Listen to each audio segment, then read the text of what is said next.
अप्रैल महीने की शुरुआत हो चुकी है और पहले ही दिन से देश में कई बड़े बदलाव भी लागू कर दिए गए हैं। यानी 1 अप्रैल 2025 से आपको कई बड़े बदलाव देखने को मिलने वाले हैं, जिनका सीधा असर आपकी जेब पर होने वाला है। खासकर इन बदलावों का असर आपकी रसोई में इस्तेमाल होने वाले एलपीजी सिलेंडर की कीमतों से लेकर आपके बैंक खाते तक पड़ने वाला है। वहीं अगर आप एसबीआई समेत अन्य बैंक के क्रेडिट कार्ड यूज करते हैं तो उससे जुड़े नियमों में भी चेंज होने वाला है। सबसे पहले बात एलपीजी की करते हैं।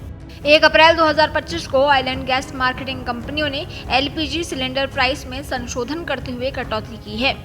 इसके बाद दिल्ली से मुंबई तक सिलेंडर के दाम घट गए हैं।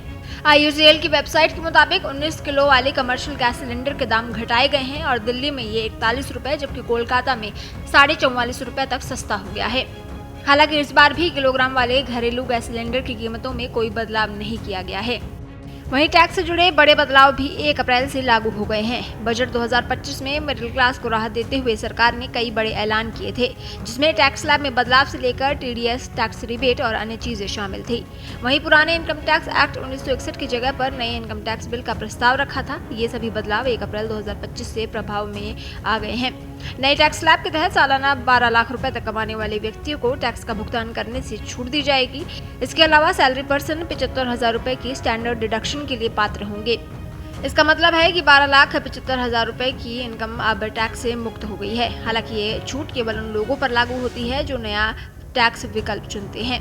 नए टैक्स ईयर की शुरुआत के साथ 1 अप्रैल से केंद्रीय कर्मचारियों को गारंटीकृत पेंशन देने वाली यूनिफाइड पेंशन स्कीम यानी यूपीएस की शुरुआत होने जा रही है। पोर्टल पर आज से केंद्रीय सरकारी कर्मचारी अप्लाई कर सकेंगे। अगर कर्मचारी यूपीएस के तहत पेंशन पाना चाहता है तो उन्हें यूपीएस का ऑप्शन सिलेक्ट करने के लिए क्लेम फॉर्म भरना होगा। अगर वे यूपीएस का चयन नहीं करना चाहते हैं तो एनपीएस का विकल्प चुन सकते हैं। इसके तहत 23 लाख केंद्रीय कर्मचारियों को यूपीएस और एनपीएस में से कोई एक विकल्प चुनना होगा।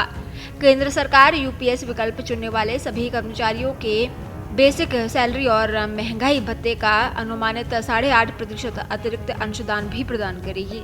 यूपीएस के तहत न्यूनतम पेंशन 10,000 रुपए प्रति माह होगी, जो यूपीएस द्वारा न्यूनतम 10 साल की सर्विस को पूरा करने पर दी जाएगी। वहीं 1 अप्रैल से अगला बदलाव यूपीआई से जुड़ा हुआ है और जिन मोबाइल नंबरों से जुड़े यूपीआई अकाउंट्स लंबे समय से एक्टिव नहीं हैं, उनको बैंक रिकॉर्ड से हटाया जाएगा।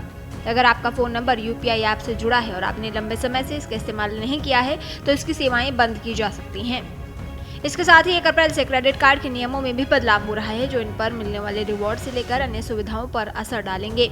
वहीं अप्रैल महीने की पहली तारीख से भारतीय स्टेट बैंक और पंजाब नेशनल बैंक समेत अन्य कई बैंक ग्राहकों के सेविंग अकाउंट में मिनिमम बैलेंस से जुड़े नियम संशोधित करने जा रहे हैं।